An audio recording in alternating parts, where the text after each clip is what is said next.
il pourrait ressembler à ça le téléphone pliant d'Apple, j'aime bien moi hein. Bonjour à tous et bienvenue en Tech Break, votre rendez-vous hebdomadaire par 01net.com. Et l'actualité qu'on a choisie cette semaine, elle était du côté de chez Apple. Ils ont déposé un brevet plutôt sympathique. Ça, c'est tout simplement l'appareil photo qu'Apple pourrait placer sur ses futurs téléphones pliants. Sur ce brevet, on peut voir que la caméra de l'iPhone peut être pliée et donc proposer plusieurs angles. Alors c'est pas parce qu'il y a des brevets qui sortent que le produit va sortir demain, hein, soyez patients, minimum 2022, 2023 même. Parfois même des marques déposent des brevets pour des produits qui ne sortent jamais, juste pour protéger leurs idées. Mais, parce qu'il y a un mais, oui, sinon on vous fait un peu rêver pour rien, c'est pas ouf. En décembre, Apple avait déposé un autre brevet, mais ce coup-ci pour l'écran pliable. Une fuite venant des usines aurait annoncé qu'Apple aurait demandé à son partenaire Foxconn qui produit les iPhones de produire deux prototypes d'iPhone pliants. Un qui ressemble au Microsoft Surface Duo et un qui ressemble au Galaxy Z Flip. Donc même si rien n'est vraiment sûr, disons que vous avez plus de chances d'avoir un téléphone pliant par Apple que la voiture Apple d'ici 5 ans.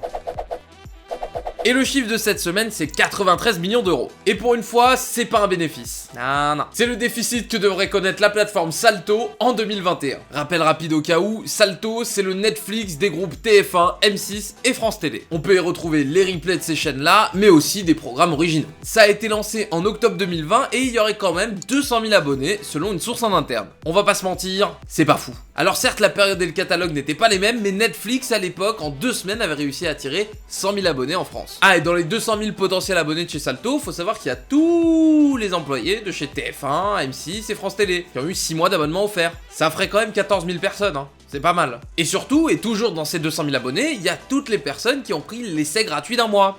Et qui n'ont pas forcément continué. Très clairement, le souci chez Salto, c'est au niveau du catalogue, genre il y a 10 000 heures de programme, mais est-ce que vous connaissez une série originale de chez Salto ? Bah non.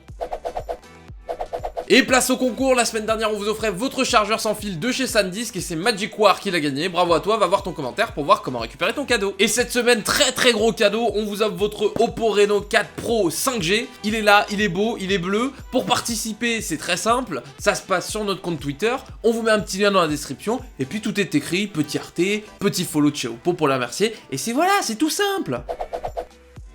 Et la vidéo de cette semaine, c'est un jeu sur Game Boy. Mais vous allez voir, on est dans l'actu.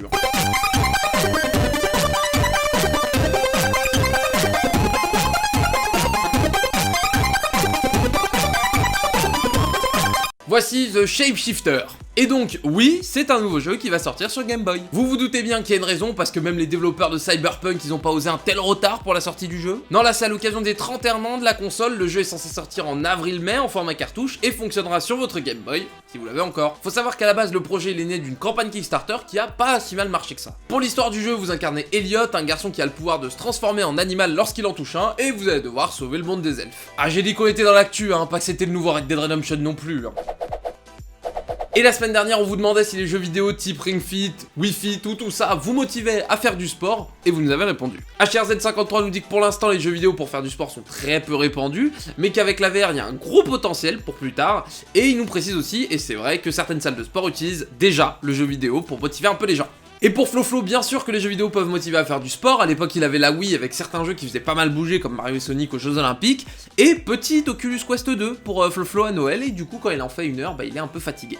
Il a aussi envie de vomir, mais ça c'est un autre problème. Et c'est la fin de cet épisode de Tech Break, merci à tous de l'avoir suivi. Comme d'hab, si vous a plu, pensez à laisser un petit pouce bleu, à commenter, à vous abonner pour ne rater aucune vidéo de la chaîne. Et moi je vous donne rendez-vous ici, pas la semaine prochaine, mais très bientôt.